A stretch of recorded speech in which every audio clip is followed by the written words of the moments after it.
How do you talk about death with a family before crisis forces your hand? Former nurse, end-of-life educator, and good friend of the pod, Monica Kumar, joins us again today to share practical conversation starters about death and dying, how to bring up death with aging parents, and how starting with legacy instead of logistics can reshape the very foundations of these tender conversations. Yeah, such a good and important thing. We really enjoyed talking to Monica again. She brought really grounded and no pressure guidance, I think, that can help anyone who's meaning to have this conversation and wanted to, but just didn't know where to start. And I meet people all the time that tell me that's the case. So this is a great podcast. Please enjoy. Welcome back, everyone. Thank you for joining us today. I am the Reverend Mother Ana Luisa Armendariz, and today we are pleased to talk with our friend and former guest, Monica Kumar.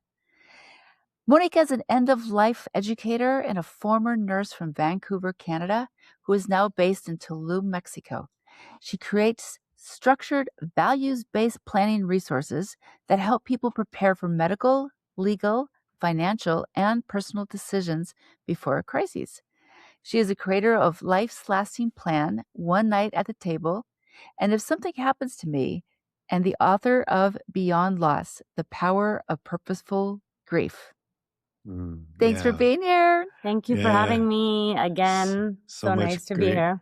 So much great stuff. Can't wait to hear more about all that. So Monica tells us her work is shaped by her personal experience. Conversations about death were a normal part of her family life, which is unique in some ways. And when her mother died suddenly, that foundation of openness allowed her to navigate decisions and responsibilities with greater clarity, even in the midst of grief. So through her work as a nurse and educator, she has seen how difficult these moments can be when important conversations and guidance are missing, and it's often missing, right? Her programs provide step-by-step structure, audio guidance, and written tools that help people clarify their wishes and communicate them in ways that reduce future uncertainty for the people closest to them. What an amazing work. Thank you so much. Yes, Thank you. Thank you. So last time we talked about the why having these conversations around death were really important. And now you've got new work that's come out and you're working with the how to have these talks. So tell us more about that. So it's been interesting because I had these works, well, the big program, Life's Lasting Plan, which had a different name before that I've changed the name also based on some feedback of people going through the programs. But what I've noticed a lot with people is that when I talk about what I do, I'm sure you guys have experienced this too. When I talk about what I do, they're like, oh my God, if I only wish I would have known about somebody like you when my dad was going through something, or my mom was going through something before we had the crisis, sort of, right? But at the same time, we are constantly coming into contact with the people that are in the pre, and they resist, right? Because they're like, we're not there yet. Oh, no, we don't want to talk about that yet. And then, space crisis. Now it's like, oh my gosh, if I would have known about people like you before. And so, as educators and facilitators and all of the different terms that we have for ourselves doing this work, is like, how do we close that gap? Where is the opportunity to close that gap so that less people have to say, if only, right? Right. Beautiful. And so I think for me, it's been really encouraging people around, and we did talk about this a little bit last time, but I've kind of gotten more in depth of this, of like how to start the conversations. I heard that you guys had a podcast recently about that, right? How to start the conversations so that they feel less threatening, I guess is the word, and nerve-wracking. Nerve-wracking and overwhelming. Right. Right. And more, I mean, I almost want to say encouraging, but I guess I'll just try to explain that with this next sentence, that when we open the conversation with death, or we open the conversation with who's going to get the car or, something like that, people tend to shut down more. And if we have other ways of starting the conversation, perhaps people wouldn't shut down as much. So what are those other ways that we can start the conversations? And, giving sort of a variety of options so that, Right. different people can apply it to themselves. So It's like starters. Yeah. and so for me, I've really seen that, just talking about life is the starting Yeah. point, and not Yeah. talking about death, right? Talking about what matters, what's the most important. And so even in that, I've changed the sort of subtitle of my work, as instead of end of life planning, I've now started calling it life and legacy planning. Beautiful. Yeah. Yep. And then also the name of my program has changed to Life's Lasting Plan, also taking away the whole idea of like, having to state so literally like end of life, right? Yeah. I'm going to say, I think there's room for all those different types of titles, right? Because you will find people who are okay with the death word and others won't be, but you're going to be offering a place for talking about life, which includes death. But I appreciate that. Yeah, language matters. Language matters. matters when we're having any kind of conversations that makes people feel vulnerable. Or really any types of conversations. Like I was just having a conversation this weekend about something completely else, how I can say the exact same thing to 5 different people in the exact same way, and every single person is going to take it differently, right? So some people can really handle that directness of, we're going to talk about end of life, and it's also more recognizable and a little bit more literal, right? Where they know exactly what you're talking about. If someone would know exactly what you were talking about if you said end of life planning or estate planning. That's another sort of, semantics that, and it doesn't mean even that I say the exact same thing to every single person, but I have kind of gone more into this idea of talking about it as life. Or another thing that people really understand is estate planning. And so I've sort of, broadened the definition of what that means within my program, where I kind of consider it or call it modernized estate planning or holistic estate planning, because as before we talked about, like, there was a time where people were kind of a little bit more just assets based, Say, for example, before there were so many options within healthcare, or before families were more, fragmented or just differently structured than they are today, things were more straightforward in a certain way. And so I just kind of, feel like these documents that we have, trusts, wills, power of attorney, and all of these things, they're exactly the same as they've always been. For a long time anyways. And so moving into 2026, how does even basic estate planning, or the understanding of estate planning, have to broaden and change and be a little bit more holistic as well? Yeah. So true. Yeah. Somebody we interviewed a while back said they like to talk about living the dash. So it's like between, That's you know, right. the date of your birth and the date of your death, and there's that dash in between. So I love that you're bringing that in, and really talking about the holistic. I love that word too. Holistic way of looking at estate planning and legacy, and so that's so important. Great, wonderful work. Thank you for doing that. Absolutely. Very appreciated. And helping And people also to see what legacy is. A lot of people yeah, believe that legacy is this really massive thing that they have to leave behind. And if they're yeah, not leaving one of those sort of classic ways that people, like a charity somewhere or something, then yeah, they don't really see what they are leaving as a legacy. But also helping people to understand that there's so many things, big and small, and the small things can be so big as far as Yeah, sure. legacy and goes, precious. They're also Yeah. precious, so right? precious, Right. so Yeah, precious. Yeah. yeah. Like Ana Luisa talks about her toys, right?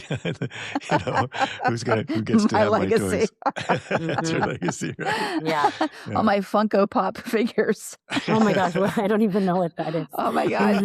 Don't go down that We're rabbit not going to hole. go down that road. Yeah.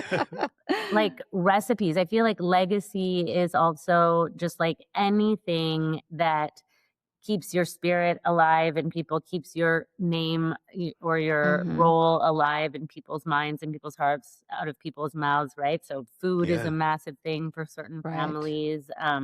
My family was a card writing family. Like we Mm. wrote cards to each other, and like we wrote cards. Like the whole card was filled out. It wasn't like to, from, whatever, Yeah, yeah.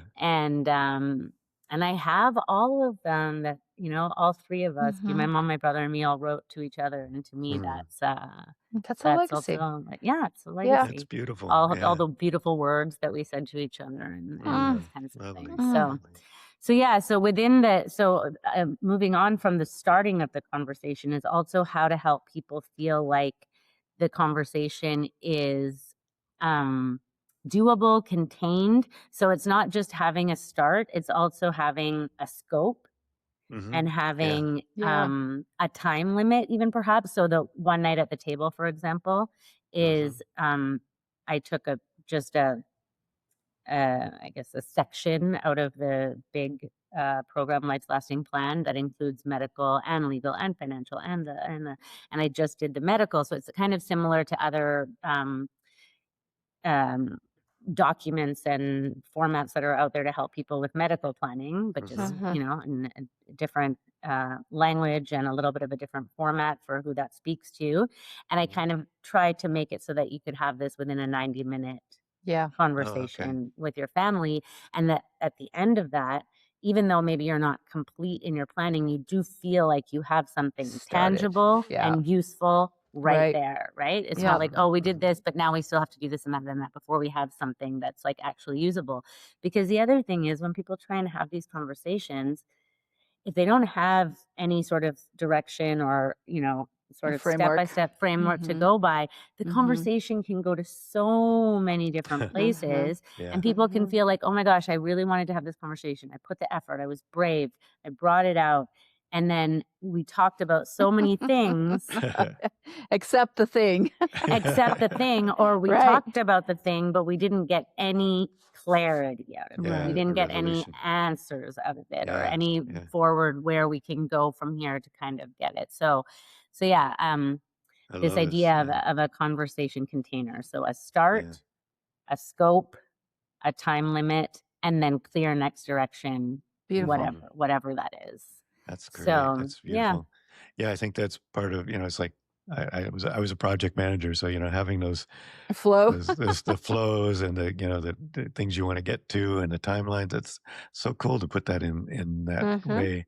Can you tell us more about the way that same structure can be used across different areas of planning? Because you mentioned that you can also use this for other things. And the same tools can guide people through other processes that they're going through, kind of step by step. As far as the end of life planning or life and Well, legacy yeah, planning, just or the project in general, this kind of step by step, like you said, the container that you've created. So Yeah. the mini ones that I've created are the two. One is if something happens to me, and that is specifically for parents of young children. And so also imagine if you're trying to think of like if people, because I do think everyone who has children, I don't have children, but I imagine that everybody who has children, even briefly, would have thoughts of like, what if something happens to me? Sure. And then if they tried to sort of within their own mind think about everything that they would have to plan for, again, it would Mhm. feel very overwhelming. So I wanted to create something that helped people to, this was from an suggestion from a friend of mine that has young children, to have the four most important things that you should plan for your children, either for you to be able to have this conversation with your partner, between the parents of the children or with the greater family, and talk about myths and ideas that people have that aren't true, such as godparents having any kind of like legal authority over Mhm. children or legal responsibility. And so she told me that she thought that would be a good idea. So that's if something happens to me. So that has guardianship, financial resources that exist today, how the people that have the guardianship would be able to access that, and how the parents' wishes of how those finances would be used. And then again, medical decision making for the parents, sort of big picture things like CPR and ventilation, because that's again like, showing values and guiding the direction of something that could potentially happen. And then the last thing is, how do you make those three things that you've just covered legally binding? So that again, you have like something very tangible, very useful, and quite complete that you have just from doing those four things without doing anything else yet. Yeah. So what do you actually, I'm just curious, what do you recommend people do for that one, to legalize it? So guardianship has to be in a will, right? That's part of what that's part of what goes in your will. So if you do have minor children or dependent adults, the only way to make that legally binding as far as guardianship goes is in a will. And then financial is just giving that right. Yeah. But the will is going to have to be done either with a notary. I'm just asking the legal aspect of that document. You'd have to go through a notary or a lawyer. Sometimes a lawyer. So there is a cost to this to make it binding. Binding, binding, yeah. And that's I make that even with the one night at the table, the medical planning. I think that in theory, if you had my documents that I've created that have all of your decisions and a signature and your decision maker or your proxy, also always try and explain to people that they're not actually they should not actually be a medical decision maker, right? They shouldn't actually be making decisions for you. They should be using your voice and not having that weight on them. So I like healthcare proxy is a better term for that in a way. So, I feel like, say, if you had that document done, completed, my document, and there was no other legal documentation, I feel like, it's standing. It would stand because no one else is arguing or whatever. But obviously the best course of action is to make it legally whatever the advance directives are for your state or for your region. And that's what I was going to get to, because I think that for what I do in Colorado, I just have 2 witnesses if I don't have a notary, and that is sufficient in the state of Colorado. But I just was thinking about that I've never thought about the guardianship piece. I mean, I've thought about it for my own kids, but I've always like, I'll talk to the people and not really, So I have found myself over the years prior to starting this work that I got hung up with the lawyer piece, because every time I called a lawyer, it was always so prohibitively expensive to do that small part, like the guardianship. So, I just, I wish we had more access for folks to get these papers done without having to hire a lawyer to make it binding. That's it's just kind of interesting to me. Just thinking about that. And I haven't checked this for if you can include guardianship in this, but there are now online sort of, if you have a very simple estate, for example, there are online platforms that you can sort of do your own will online, and then the only thing that needs to be done in the end is I think a lawyer needs to sign for it. So it's a very affordable, like even $40. But I haven't, and I should now actually check to see if there's any way that guardianship can be included in that. So, but going back to that for your situation, for example, yes, talking to the people, but there's also a sort of what would the right word be? Like a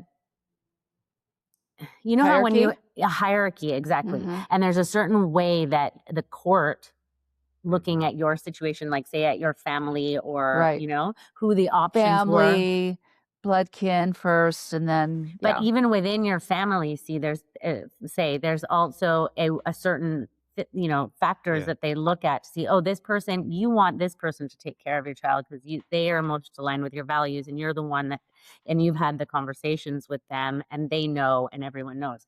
But if there's no legal document, Right. the court might decide, well, this person actually Yeah. has more resources, Right. money, Right. really, Right. and so the kid's going to be better off with them, and you're like, no. Yeah. And that's the danger of not having it.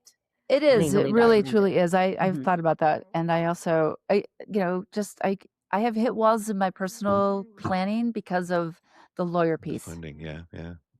On that note as well, still, this is a part of the reason why, and I don't know, I feel like I've contributed to this, but you can confirm or not confirm to me. Like, I feel like getting people 100% set up in the Yeah. maximum that I can for their appointments with their lawyers, Yeah. that can reduce cost of the lawyer because they're Yeah. not having to go through from 100%. scratch from Right. that, Yeah. right? And the lawyer is going to be like, they have their boilerplate of how they want to manage you for Yeah. their time.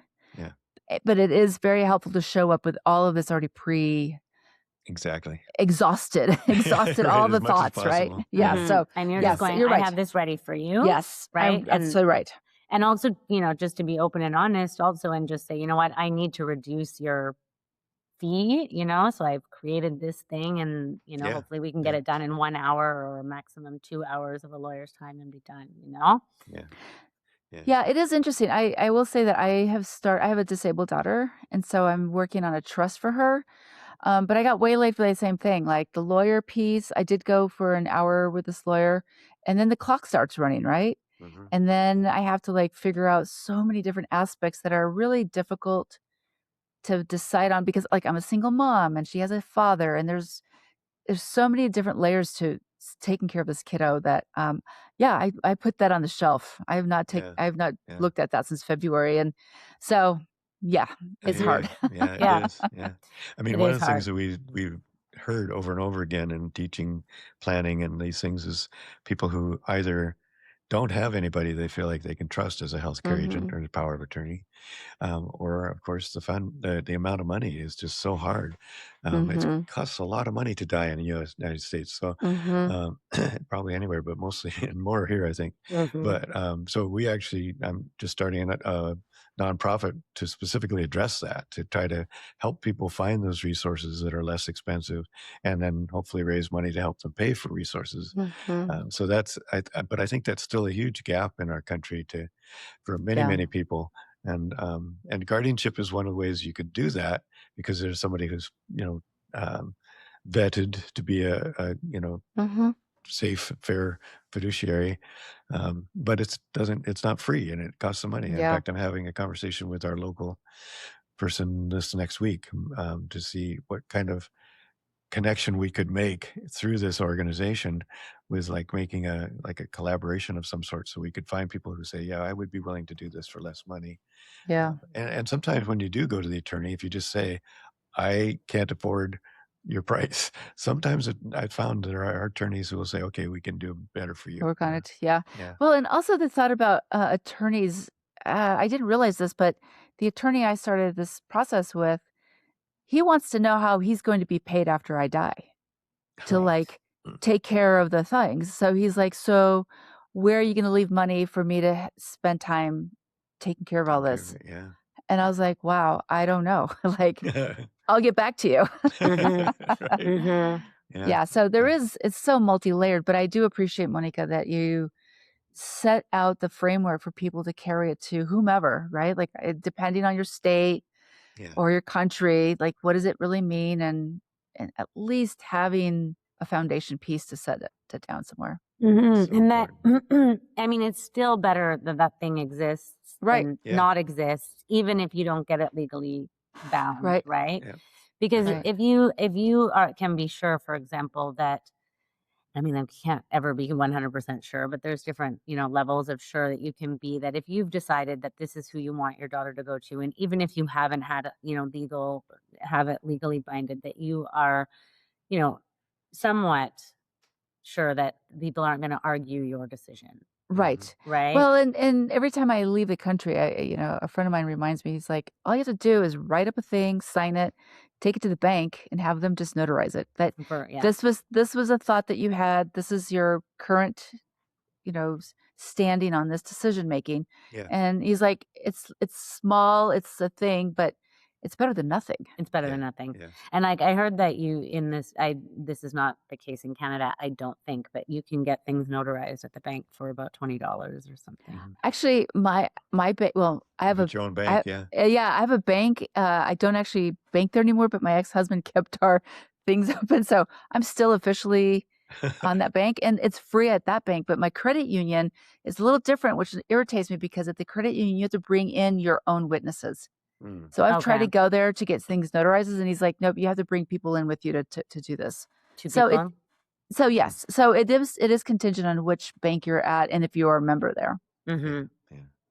But it's still because when I was doing my advanced care planning specialist schooling, Training? it was Mhm. in the States, and so they're talking like, okay, and then do this and get it notarized, and then do this and get it Yeah. notarized, and do this and get it Mhm. notarized. I'm like, I live in Mexico. Yeah. No, notaries are higher than lawyers here. That's it's Yeah. in the reverse, and there's no going to Right. the Bank of America and getting something notarized. It's you cannot get every single document notarized here. Right. It's a But big like in cost. Colorado, it is, you can do a notary, like for advanced care directive. When I did my training, they said it would be great if you had a notary, but 2 witnesses are all it takes. Mhm. And as long as those witnesses aren't actually in that document as the Mhm. proxy, then Mhm. you're fine. So Yeah. I've always just had people come with, like there's a bunch of us, let's just sign each other's papers. Yeah. Mhm. Yeah. That's a great way to do Mhm. it.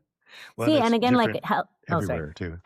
I mean, it's different in every jurisdiction too. So that's another thing we keep emphasizing, and make sure you know what's right, Check. what'll work in your. But I think it's really true that even if it's not all the legally binding stuff that we talked about, if it ends up in the court, if it ends up in intestacy or in whatever the word is, Probate. Probate. yeah, the court is going to pay attention to the things that you've written and recorded. There's a much better chance that your wishes will be Right. fulfilled. They have nothing versus something. Yeah. Something, right. Yeah. And I feel Yeah. the same about healthcare decision makings, right? Yeah. Like decision making. I feel like, hopefully doctors and, other healthcare providers are concerned and would like to see what your wishes are. And if there's something versus something perfect and legally bound, that they Yeah. still are going to, recognize Yeah. that and take it into consideration. Right. Yeah. And that comes back a little bit to your healthcare proxy a little bit too, where you say I really encourage people when in the program that choose your healthcare proxy and say if you're having a conversation with somebody about, okay, who is your healthcare proxy? Who would you like to be speaking for you? And ask them why they're choosing that person and get them to really, sort of again reflect on why are they choosing that person? Are they the right person? And one of the qualities of those people is, are they going to be able to advocate for you? Right. Yeah. Right. Yeah. Are they going to be able to say, no, this is what they wanted, and I'm going to do my best to make sure that happens. Because you can, there's a lot of power struggle in the healthcare system. Yeah. Again. Yeah, I teach that in one of my courses that I teach, racial, economic, and cultural differences in end of life. Mm-hmm. And I always tell people who are POC, if you can find a white person, a white male who can be part of the hospital interface, if there are things that are really important to you that you find that people may not be wanting to support, you need somebody who's going to be easier for that person to interface with the medical system. Wow. Yeah. That is a thing. I mean, as a Chicana in this country, I've witnessed this firsthand, and I've had to switch my proxies for that reason. Just be like, it's hard in this country when you show up as, maybe Minority. a second language English speaker or POC, something that, we know studies show that those, as soon as a person sees that, they're kind of dismissed in a way. So yeah, there's a lot of considerations to take when choosing that person for sure. Yeah. Whew, that really hit me, what you just said. Yeah. Because it's just one of those things that we absolutely don't want to think that that's what we have to do today still. Right. We would hope that, no, that's not what we have to we have Yeah. to do. Actually, the people are more educated and are like, No. and No. that is It's not the thing. And so, yeah, when I'm teaching this class with chaplains, I always tell them to be aware of this potential issue and be an ally for folks if they're in a hospital situation and Mhm. a family is having a hard time being heard, or culturally they are embarrassed to ask for what they want. Right. Yeah. So because it So might be true. very different from what it's another acceptable, culture, or right? what's acceptable or another culture would want, or how Right. they would proceed with. Yeah. Yep. Yeah. Wow. Yeah, I Yeah. know. All right. Do you have anything you would define as really big challenges in this work that you're doing that are the hardest things to get by, or that you found has been like people What's a aren't barrier? responding? Yeah, barrier. That's a good word I for mean, it's always the resistance. It's always the Mhm. resistance, right? it. And Fear. actually, fear, resistance, avoidance. And I've actually found that because as we've talked about, I live in Tulum, so I'm very sort of isolated from other professionals, or even really from like a quote unquote normal society, right? So everyone here is kind of young and free. Wait. It's it's like a different. It's a you live in a normal society. If they're in Tulum. Have you been here? I've been there a couple of times. No, but I'm saying is like the normalcy of, well, actually you live in a place where a lot of illegal immigrants, probably white illegal immigrants, are trying to do whatever they want to do, right? So the normalcy for the people of Tulum is there. It's just the outsiders who have intruded and are like taking up space, or like, this is the way we should have it here. Mhm. But like with the demographic of people that are here, are quite the average age of the immigrant, as you say, population here is pretty low. Like it's young, quite young, obviously very diverse, very like free, and so interestingly, when I go to these events here where there's a lot of women or a lot of people, and we present what we do, and so when I present what I do, and usually I talk more about my meta goal, which is to contribute to this shift of culture. We're talking about death is more normalized. I don't necessarily always talk about the planning, or sometimes I talk about my book because it's more about grief. And young people will come to me and say, I'm so happy that you talked about that, because I really wanted to talk. I just really want to talk about death. This is why death cafes have been very successful in a lot of places in the world and stuff. So but then that doesn't really lead to, and I'm happy for that because that is my meta goal, as I say. But it's not, these people are not the same people that are encouraged now to start planning, right? Like they just want to talk about it. They've been through something, or themselves or family member, and so there's still, even though that there sometimes is a real desire to talk about death, and they're like, oh my gosh, I'm so happy that you just took the taboo out of it.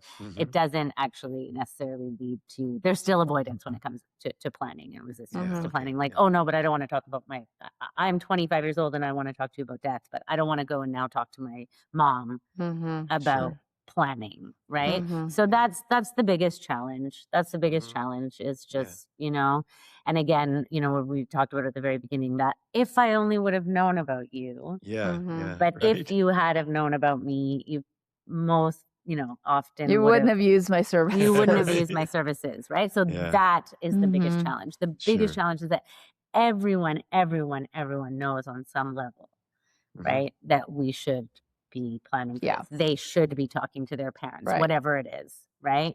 So that's the biggest challenge. Yeah. So there you go. You got the conversation container to help you get that thing started. That's right. That's right. Because then I'm like, well, what about if you didn't? You're not going to go to your mom and say, Mom, when you die, or if you get really sick, what's going to happen? No, you're going to start with this other conversation and all the examples that are there. Would you feel better about having that conversation? That's perfect.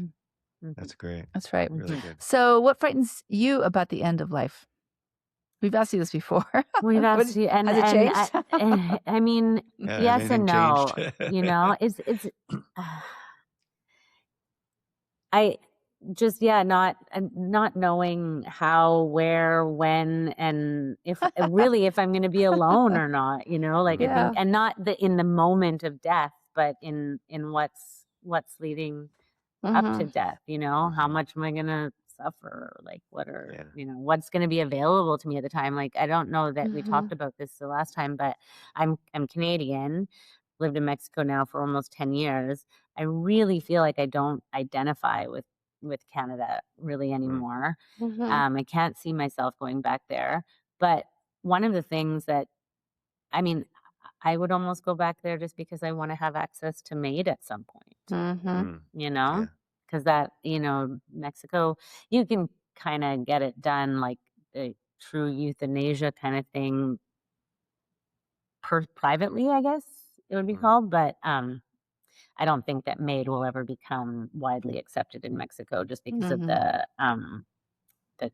Catholicism. The Catholic culture.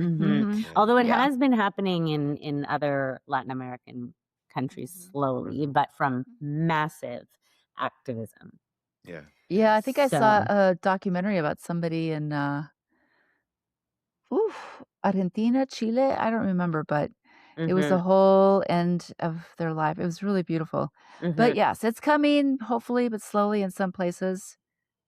Yeah, but I'm glad that you have a little bit of a plan, if that is the case, to go back to Canada. Yeah, I mean, it's hard to know when, though, right? Like, because we don't know when. Yeah, Well, that's obviously, right. I think, okay, no, I'll wait a little longer until I'm like, I don't know, 65, 70, I don't know. But then at that point, I feel like I would be more disconnected from Canada, less identified with the place, you Right. know. And so going back there would be to what, and like just for that Just to sort of die, thing, right? you know. But you know, all I can do, the best that I do is just try and keep myself as well as possible, you know, take care of myself as best as I can, and hope that I stay as functional as possible until May it be you know, so. that's may it all. be That's so. all we can do is something we don't really have any That's right. control over, right? Yeah, But it's yeah, a mystery for sure. it's a mystery. It's a mystery, and you know, the dementia, which is what we talked about last time. That is still I totally hear that. Yeah. It's. Well, we're kind of toward the end of the time. Is there anything you wish we would have asked you about? I mean, there probably is, but I can't think of it right now. I think that was a really lovely conversation, and I think we touched some really good points throughout, and hopefully, you know, it reaches people. And they I hope start it thinking will. about We'll it more. certainly add all these things in the list, so that in the podcast notes, so people can reach out and learn more. I really appreciate what you're doing. It's so important and Thank you. Yeah, such a and I tricky go thing ahead. sometimes. No, go No, ahead. It's a tricky thing, but you know what I really appreciate about your work is that you're listening to the feedback that you're getting, because you know it behooves us to figure out language or no language that supplements the feeling of wanting to take care of something, right? Like we want to take care of you, the you being whoever's closer to the end of life. And we were just talking to somebody who had talked about checklists and how we're just handed checklists to do the thing at the end of life, like do this, do this, do this, and this is a good death.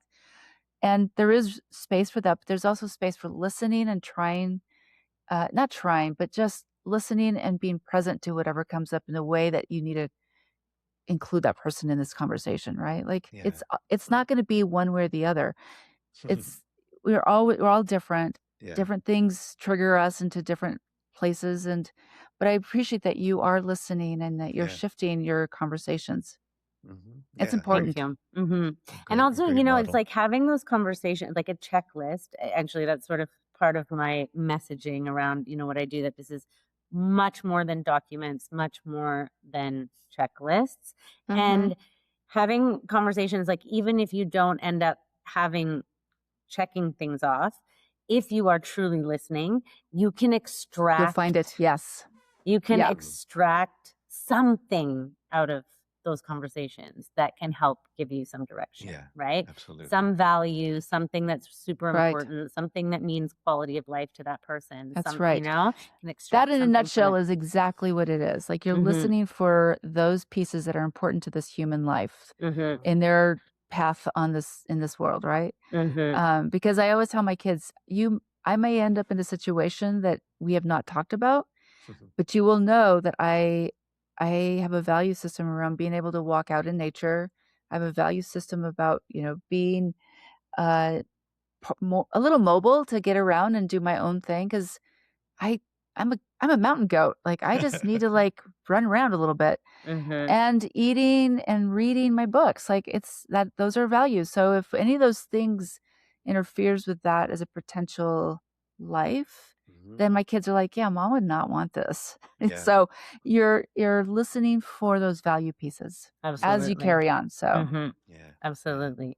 Yeah. And like you said, you can apply them to other things. Like I always say in the planning, especially the caregiving planning part of my the complete plan. So the Mhm. complete plan includes planning for caregiving. And obviously we're not going to be able to plan for every that's right. situation, for every scenario. That's right.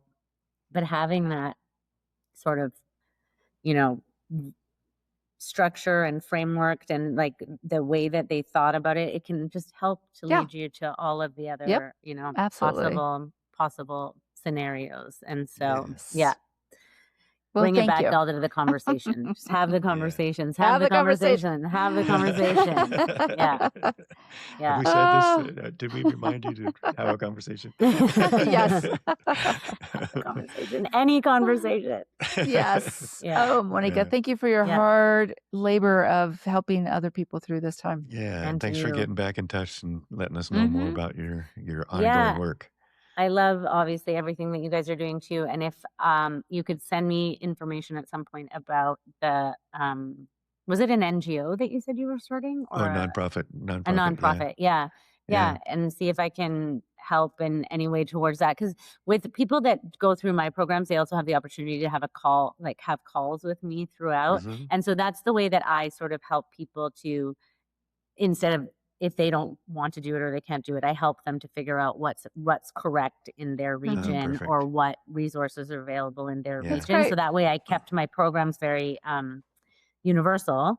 Mhm. But that's how I help people more individually or region based or province based, state based, wherever they are. Beautiful. So if I can help in any way, I'm happy to Oh, thank do you. that. I really Yay, appreciate Monica. that. Mhm. Yeah. Conversations about the end of life. Thank you for joining us today. Thank you to Charles Heaston, the composer of the original music you are listening to now. And of course, thanks to you, our audience, and all of our amazing guests. Please come back next week for another great episode. Share this with your friends, family, and community. We hope you will subscribe and follow us on YouTube, Facebook, Instagram, Blue Sky, and Substack. Each guest's additional information will be found in the podcast notes. And of course, if you have a good end-of-life story to share, please reach out. We are always eager to hear from you.